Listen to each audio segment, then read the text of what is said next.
Temur Malik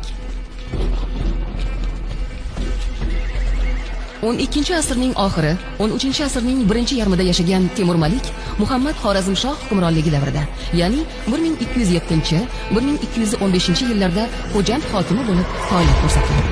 U o'zining shijoati, mardligi bilan tarixda o'chmas iz qoldirdi. Temur Malik Jaloliddin Manguberdining yaqin safdoshi, Mo'g'ullar istilosiga qarshi kurash olib borgan sarkarda, xalq qahramoni, jasur va tajribali hukmdor edi.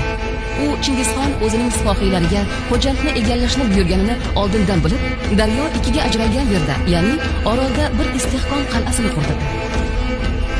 Devorlari baland va mustahkam bo'lgan qal'aga o'q va katapultalarining yetib borishi qiyin bo'lgan. Bu esa Chingizxon armiyasiga qiyinchilik tug'dirdi. Temur Malik qal'a himoyasi vaqtida Dabobat uskunasidan keng foydalangan.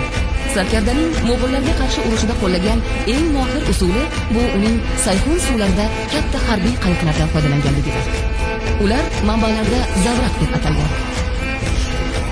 Temur Malik 7 oyga yaqin vaqt mobaynida qo'l ostidagi sarkardalari bilan Mo'g'ullarga qarshi qattiq jang qiladi.